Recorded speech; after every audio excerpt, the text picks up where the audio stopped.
So are the shows kind of how comedians work through new material at their shows? Are the shows for DJing, that's you working through some new material as well, right?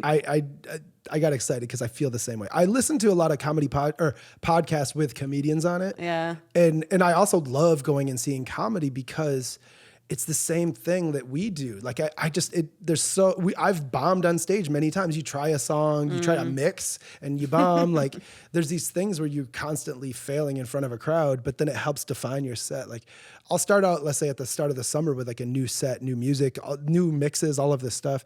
And then by the end of the summer, everything's tight. Like every mix flows really well. Like every song selection flows. Like it's just like, for me, I personally do my sets like that. A lot of DJs will just go up and play songs and just vibe, but like I really want to create an experience. And so I feel so much like a comedian where you'll have a set, you'll work on these things, this punchline or this drop or whatever it is for me didn't work here, it did work here. How can I put it later in the set because it works so well here? Let's not blow the load here. Let's put it later. So I don't know. I love that about comedians too. Like watching them do it, especially if I go to the store sometimes and like I'll see maybe the same comedian 1 month later or something. Yeah, and you see their improvements. Yes, yeah. There's like certain parts of like these jokes that they had that I'll hear it again. I'll know what's gonna. Sorry, I might know what's gonna happen. Fine. Here, do you want more water? I'm going to chug this one. Pardon me. There's some melange in my throat. But then I'll come back and I'll see their whole set. And of course there's new jokes, but the ones that I heard before are at a different spot. And it's just, I don't know. There's this orchestration that I just really admire with comedy as well as, yeah. It is cool to see how it can get sharper, how their jokes can get sharper. But I really appreciate a good DJ set. I'm really into psychedelic trance. That's like I fucking love. That was a left field drop. Like, what? Just like psytrance, there's many left field drops in there. My God. I love psytrance. The reason why I actually stopped really with the rave scene in America was because I fell in love with the nature party scene in Israel. I mean, in love. The second I went to a nature party, it was like, Can you tell me what a nature party is? Okay.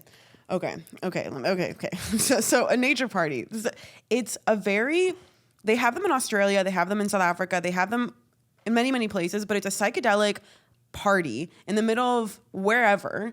And they just set it up. It's very low production. You know, you just have like shade, hopefully some water source nearby, maybe like a hose to make the dance floor muddy. Yeah, you bring like a tent. There's no rule. The only rules there with the security usually are like no glass. Although sometimes it's just a makeshift nature party. Yeah. But if there is an entrance, it's usually like no glass, and that's pretty much. So there's not even like tickets even? Like you just show up? You buy tickets. You buy tickets. You go whatever. But it's really casual. It's not like here where festivals there's like a camping area and this, and you can't bring water and you can't bring fuck that shit. You bring whatever you want. You go there, you sit. People are like barbecuing.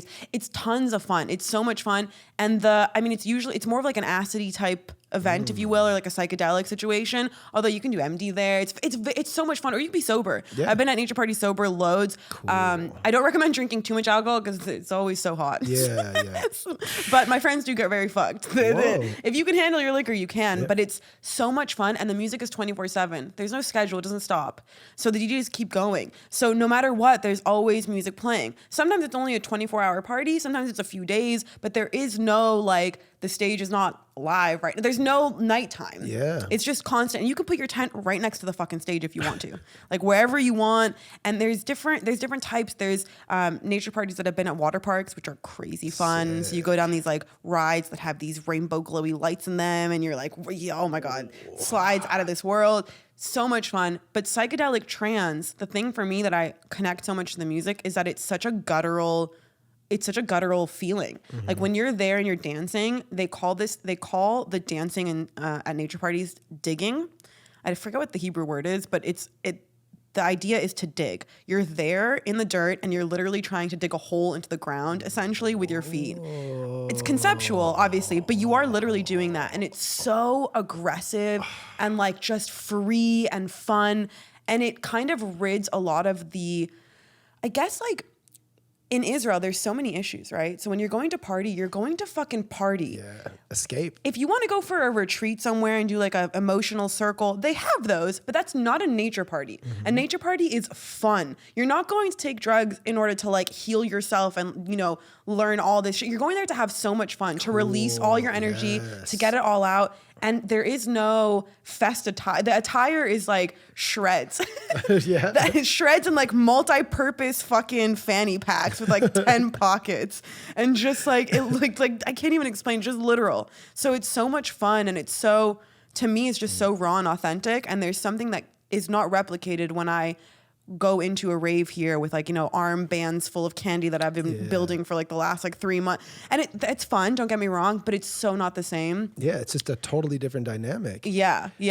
But wait, to tie it back into the DJ sets, so a really good psytrance set to me, it's like art. Yeah. It's fucking art. If you can control the crowd, how you're talking about where you're placing different drops and you're doing different things and you're really negotiating the flow of the fucking vibe. Yeah. You know what I mean? You're the one who's orchestrating it. You're the one who's, that to me is so beautiful. And if you do it well and then you have like a closing song that really finishes it off right, it can be emotional. Yes. It can be actually emotional. Yes. Yeah.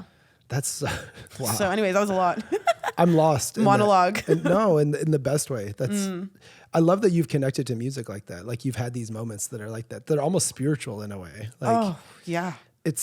That is kind of the cool thing about music in general. Like you can just like go and disconnect from whatever problems or whatever drama there is. And even the people around you, you might not like agree with them politically or whatever, but like you're there in this moment and like language doesn't matter. Nothing matters. You're just like connected in that moment. I don't know. I love that about music. It's always done something to me like that. Yeah. Even if I just listen to it by myself, it does that. It like makes me like have memories. It'll transport me in a place. It'll take me away from whatever I might be dealing with at the time.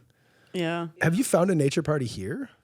So I did find, I found like a few here and there. We turned LIB one year into a nature party. Whoa. Yeah, we like set up a bunch of speakers by the cars. LIB kind of is like a nature party adjacent. It is. Like, it's just a much nicer production. Yeah. Like it's just, there's so much more to it. But that is kind of the vibe. Just way smaller, and you wouldn't have, you wouldn't be camping like 30 minutes from a stage. Yeah, I know what you mean. Have you ever heard of Shambhala Festival in Canada? No, but that does sound like a nature party. It's just the name. Yes, that sounds like one. It's probably the closest thing to what you would expect there. Do you know Boom in Portugal? No. So Boom, that also has house music though and some techno. Yeah. But they have like their psytrance stage. It's very much. There are some big ones like there's Universo Paralelo in Brazil. Cool. There's like some big ones here and there, but the small ones are so much fun and they happen every fucking weekend.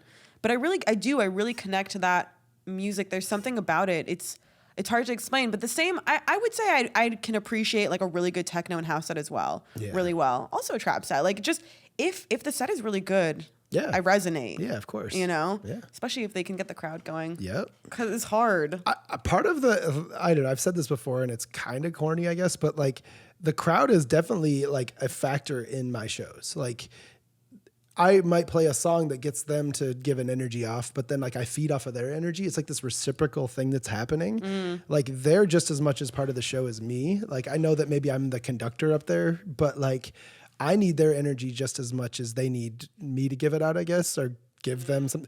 I don't know how to explain it, but there's these moments where it's just this like synergy between me and a crowd, and it like they're part of the show. Seriously, even if it's like 10 people in a sweaty room or it's thousands of people at a festival, if there's that like energy happening, it makes it be like some of the most memorable sets for me, and I'm sure for them as well. Like, absolutely. Oh yeah. I have specific parties that I'll never forget. Like Damien Lazarus played at the Block in Tel Aviv. Ooh. In the smoking room. What's that mean? So the main room you can't smoke in, okay. And then there's like the small room which you can, and so it's much smaller, but like that was just I'll never forget that one. Nina Kravitz played till 12 p.m. one day. Where'd you pee though? Did you pee in your trailer afterwards? I didn't know that. I really should have.